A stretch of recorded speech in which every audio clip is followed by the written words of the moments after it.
किसी ने बड़े कमाल की बात कही है कि तेरे दर पे आने से पहले मैं बड़ा कमज़ोर होता हूँ। तेरे दर पे आने से पहले मैं बड़ा कमज़ोर होता हूँ, मगर तेरी दहलीज को छूने के बाद मैं कुछ और होता हूँ। नमस्कार मित्रों, मैं श्रेया ब्रह्मभट्ट फिर एक बार एक नई कहानी के साथ आ गई हूँ। तो चलिए सुनते हैं। अब आज की जो कहानी है वो एक राजा और एक दर्जी की है। एक बार एक राजा अपने प्रजा का हाल जानने के लिए राज्य में निकलते हैं और घूमते घूमते एक गांव में पहुंचते हैं। अब राजा ने अपनी वेशभूषा बदली हुई होती है और अपने साथ एक मंत्री को लिया हुआ होता है। अब जैसे ही राजा एक गांव में पहुंचते हैं कि अचानक से उनके कुर्ते का एक बटन जो था वो टूट जाता है। तो राजा साहब मंत्री से कहते हैं कि मंत्री, जाओ गांव में देख के आओ कोई दर्जी है कि नहीं। तो मंत्री साहब तो दर्जी को ढूंढने के लिए गांव में जाते हैं और उन्हें वहां एक दर्जी मिल भी जाता है। और मंत्री उस दर्जी को पास बुलाता है और कहता है कि देखो, मैं तुम्हें एक पते की बात कहता हूँ, एक सीक्रेट बात कहता हूँ, ध्यान से सुनना।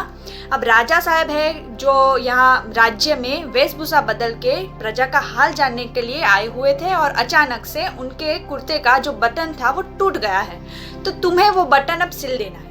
तो दर्जी तो खुश हो जाता है कि इतना बड़ा काम, वो भी राजा साहब का। अब दर्जी हाँ कह देता है कि हाँ, अब इसमें कोई बात नहीं है, मैं वो कर दूंगा। तो मंत्री और दर्जी दोनों राजा के पास जाते हैं। अब राजा जी के पास पहले से ही वो बटन तो था ही, तो दर्जी जल्दी ही तुरंत से वो बटन कुर्ते में सिल देता है।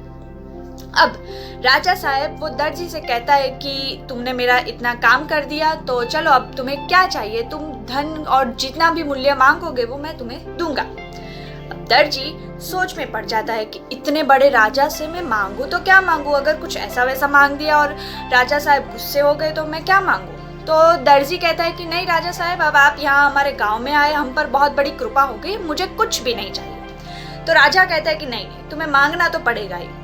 तो दर्जी सोचता है कि अब चलो राजा साहब इतना कह ही रहे हैं तो मैं उनसे 2 रुपए मांग लेता हूँ। मगर फिर तुरंत सोचता है कि नहीं, अगर मैंने 2 रुपए मांग दिए तो राजा साहब सोचेंगे कि अगर वो ये मुझसे 2 रुपए लेता है तो गांव वालों से कितना लेता होगा। तो वो फिर से कहता है कि नहीं राजा साहब, मुझे कुछ भी नहीं चाहिए, मगर अब आप इतना बोल ही रहे हो तो आपको जो देना है वो मुझे चलेगा। मतलब मुझे तो कुछ भी नहीं चाहिए, मगर आप इतना कह रहे हो और आपको जो देना है वो मैं ले लूँगा। अब ये बात सवाल आ गया राजा साहब पर।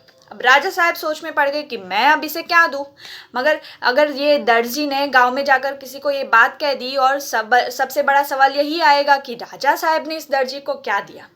तो राजा साहब अपने पास खड़े हुए मंत्री से कहते हैं कि तुम इस दर्जी को 2 गांव दे दो।